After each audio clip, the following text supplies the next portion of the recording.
Graça e paz perfeita vos seja multiplicada. Na reflexão de hoje temos uma passagem bíblica muito mal compreendida e muito ignorada também. Infelizmente, na maioria das igrejas hoje não se prega mais esse tipo de mensagem. E é interessante você que ama Deus, que ama a palavra de Deus, procurar passagens bíblicas que realmente sejam passagens bíblicas e não apenas um barulho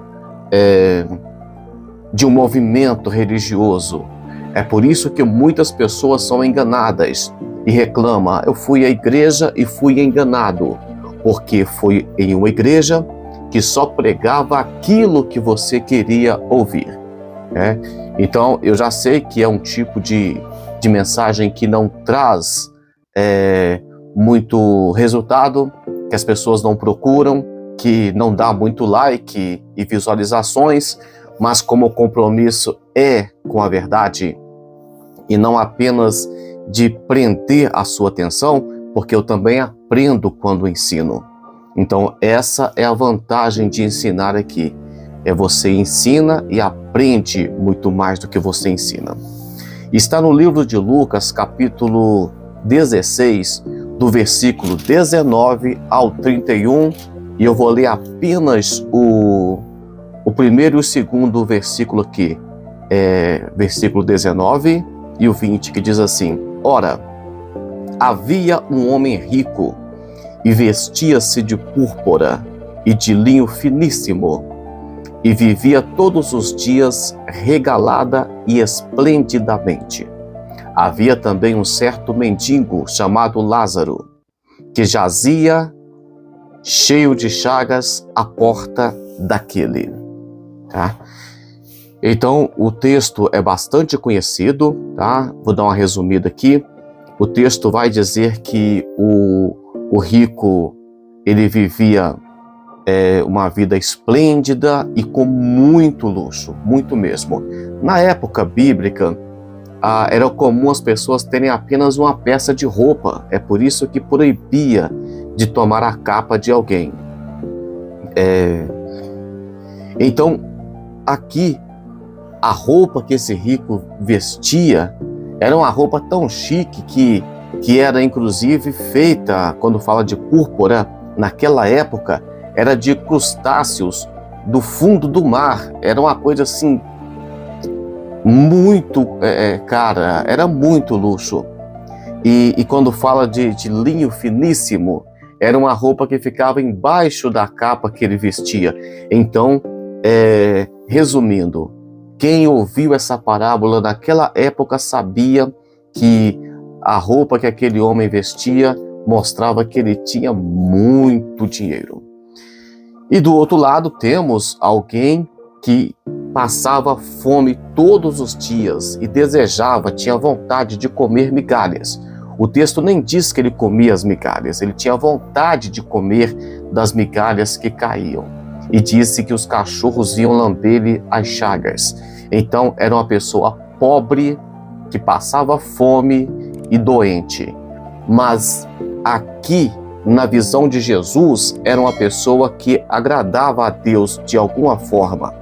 Do outro lado, alguém que era abençoado financeiramente, alguém que vivia uma vida de príncipe, mas não era considerado apto para ser filho do Rei dos Reis e Senhor dos Senhores, vamos dizer assim. E o texto diz que morre. Quando morre, um é sepultado e o outro é levado pelos anjos. Um é sepultado porque tinha dinheiro para fazer sepultamento, tinha amigos, tinha pessoas para visitar. Mas o mendigo, ele simplesmente foi levado pelos anjos para o seio de Abraão. Não se sabe sobre o sepultamento do pobre, do Lázaro. E por falar em Lázaro, ele é a única pessoa que tem nome em uma das parábolas de Jesus. Até questiona-se se de fato é uma parábola ou se Jesus estava dizendo algo real que acontece no mundo espiritual. Mas é o único que recebe nome, e Lázaro, que significa significa Deus ajuda, né? O próprio nome de Lázaro é um pedido, pedindo uma misericórdia divina, tá? E acontece aqui que é o seguinte: então o rico no inferno, né, no Hades, ele quer pedir para um alívio para o seu sofrimento, e não tem alívio. O pai Abraão disse para ele: não tem alívio. Ele disse: então tenta aliviar a minha família, avisa para eles não vir para cá. E o pai Abraão responde: lá já tem alguém para avisar. E o rico questiona: mas se o morto ir lá? E o pai Abraão diz: não tem negócio de morto. Se eles não ouvir os vivos, nem tampouco algo morto vai enganá-los, vai persuadi-los. É aqui que a gente entra com a questão de que Jesus era contra consultar mortos, Jesus era contra vir mortos aqui. Jesus disse nessa parábola aqui no versículo 26, e além de tudo isso, está posto um grande abismo entre nós e vós, de sorte que não pode passar de um lugar para o outro. Então mostra que os mortos não podem vir aqui.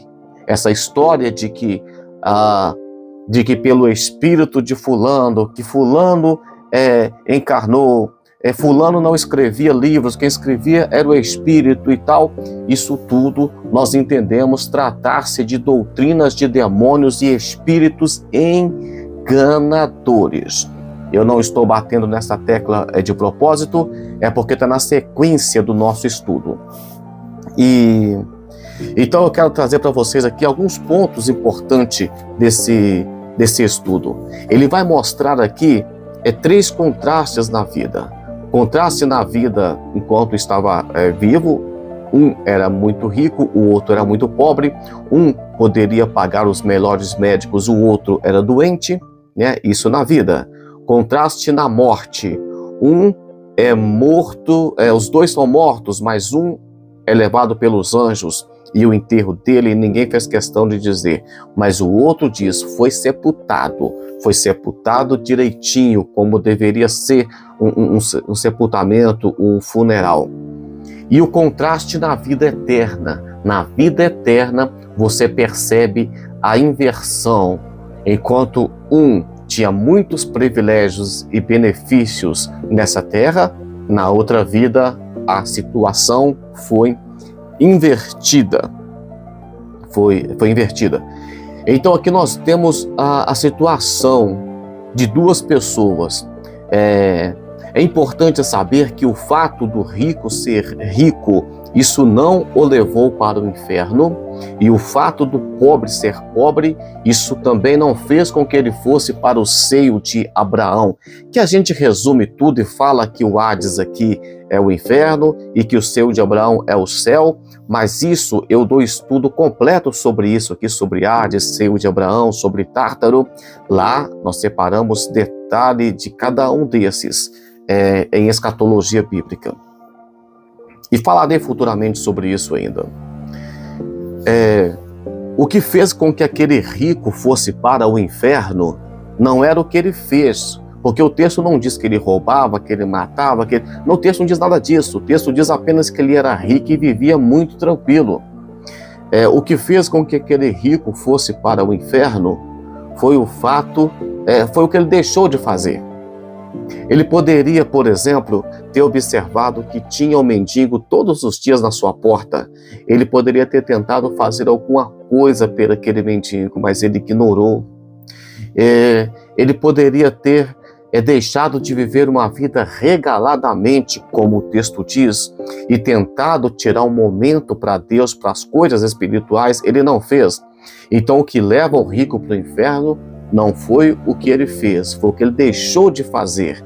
Isso é uma coisa muito importante. Do outro lado também, a miséria do pobre de Lázaro não fez com que ele fosse salvo, não era isso que fez. De um lado, temos aqui um rico que, pelo seu estilo de vida, o dinheiro, a riqueza, era o seu bem. Se vocês observarem, eu falei aqui nos vídeos anteriores que uma parábola sempre completa a outra. Então, se você voltar aqui um pouquinho, você vai ver que Jesus estava falando nas parábolas anteriores sobre riqueza. Aqui o mordomo infiel, isso aqui é lidar com as riquezas. O filho pródigo também, embora tenha a situação do reino de Deus, mas mostra alguém também que não soube lidar com a riqueza. Então, a ideia aqui de Lucas é sequencial, está tudo na sequência. Então, o que nós vemos aqui, que o rico, ele tinha o seu estilo de vida, o seu dinheiro era o seu Deus. Era a única coisa que ele preocupava e a única coisa que dava alegria para ele. Já o pobre, como ele não tinha nada para se preocupar, para fazer, Deus era tudo que ele tinha. Ele só pensava em Deus, era a única coisa que ele podia pensar. Então, vemos, por exemplo, a dificuldade aqui. Enquanto um passava fome, o outro tinha de tudo do bom e do melhor. Enquanto um vestia trapos, o outro vestia as roupas mais caras que poderia existir. Mas quando chegou a morte, tudo ficou nivelado. Ou seja, um dia a morte chega para todo mundo, chega igual. Todo mundo vai morrer um dia, seja rico, seja pobre. É uma das grandes certezas, ou única certeza que temos, é a certeza que morreremos, caso o arrebatamento não aconteça, enquanto estivermos vivos. Mas sabemos que é na morte que iguala. Então, se você veio para esse mundo sem nada, você vai voltar sem nada. Se você veio para esse mundo nu, vai voltar nu. Você veio do pó e para o pó você vai voltar, independente que seja rico ou que seja pobre. Não estamos pregando aqui que deve ser pobre para agradar a Deus. Estamos dizendo que o fato de ser rico, isso não pode tirar a sua comunhão com Deus. E o fato de ser pobre também não pode fazer com que você esqueça também, como eu disse aqui, o nome de Lázaro significa Deus é o meu auxílio. É um pedido de ajuda para Deus. Aquele pobre tinha que pedir todos os dias a Deus para não morrer de fome, tipo isso, vamos dizer assim. E quando morre um, é levado para o seio de Abraão, e o outro é sepultado e é visto no Hades, é visto no inferno. Então, enquanto você olha para o pobre e fala que tragédia, sofreu a vida toda, você olha para o rico e fala descansou, foi uma boa pessoa. Mas a partir dali, a vida continua. Jesus estava dizendo nessa parábola que a vida não termina aqui com a sepultura, que depois da sepultura tem mais coisas. Então, sabemos, por exemplo, no livro de Hebreus, capítulo 9, versículo 27, e ao homem está ordenado morrer uma só vez, vindo depois disso o juízo. Então Jesus está enfatizando a questão aqui de vida e de morte. Lá também o escritor da carta aos Hebreus vai enfatizar também que ao homem está ordenado morrer uma só vez. E eu sei que o assunto é ruim, que o papo é chato, mas deixa eu falar um pouquinho como é no inferno, ou como é no Hades, ou como era nesse tempo aqui, porque eu ensino aqui a mudança que houve com a morte e ressurreição de Jesus. Inferno é um lugar de tormento. Então, quando a pessoa morre sem Deus, ele vai para um lugar de tormento. Ah, mas eu não acredito. Então, se você não acredita, é na Bíblia. Se você não é obrigado a confiar, acreditar na Bíblia, mas se você é um seguidor de Jesus e acredita que ele disse essa parábola, então você vai acreditar aqui que é um lugar de tormento. No versículo 23, nós vemos que Lázaro estava em um lugar de tormento. Do 23 ao 25, vemos que no inferno não tem consolo, não tem como aliviar o sofrimento. O pai Abraão não permitiu que Lázaro fosse lá para aliviar o sofrimento. Versículo 26, é um lugar de onde não pode sair. Tinha um grande abismo que cercava eles, o que a gente chama de Tártaro. No versículo 27, é um lugar onde o pedido de socorro não pode ser atendido.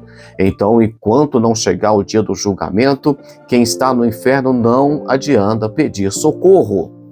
E o versículo 27 e 28 é um lugar onde as lembranças são reais, onde as pessoas lembram das oportunidades.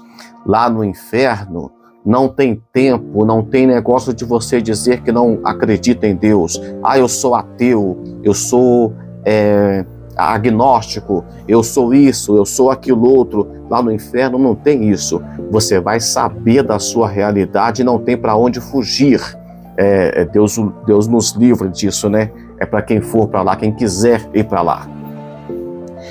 E o inferno é um lugar onde jamais pode ajudar a família. Então, no capítulo 16, versículo 28 e 30, quem está no inferno não pode vir aqui para ajudar a família. Deus não vai permitir que a pessoa venha aqui, deixa eu lá falar para meus parentes para não vir para cá. Não. Tem aqui a palavra de Deus, tem os profetas, os mensageiros. Então, você deve ouvir, como no tempo de Lázaro. A família dele deveria ouvir quem estava pregando aqui e não esperar que uma alma, que um espírito viesse e falasse para ele. E vemos ainda que no versículo aqui 26, que o inferno é um lugar eterno, um lugar que você não pode sair de lá, um lugar que infelizmente as pessoas ficam definitivamente. Embora o Hades é um lugar temporário. E vamos orar e pedir a Deus para que nós venhamos ter uma vida não de miséria como a do Lázaro, e nem uma vida de miséria como a do rico também, porque vemos que aquele rico vivia uma vida apenas de gastar dinheiro, de preocupar com os deleites dessa vida. E pior do que falar do inferno é a pessoa ir para o inferno. Isso é pior ainda. Senhor Deus, eu quero pedir ao Senhor que o Senhor venha nos guardar, que o Senhor venha, Pai, nos abençoar, que a nossa vida venha estar escondida, guardada no Senhor. E, Pai, que o Senhor venha nos livrar da condenação eterna, do juízo, que o Senhor venha nos livrar, Pai, do inferno, e que nós venhamos dar ouvido à Tua palavra a cada dia mais.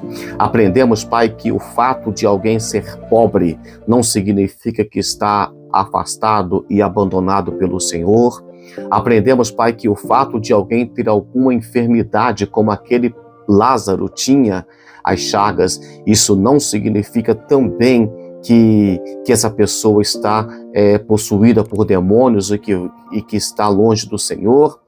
Mas aprendemos, Pai, que nós devemos ocupar com as coisas espirituais, falar com a nossa família enquanto estamos aqui, pregar o Evangelho enquanto estamos vivos e temos a oportunidade de fazer isso.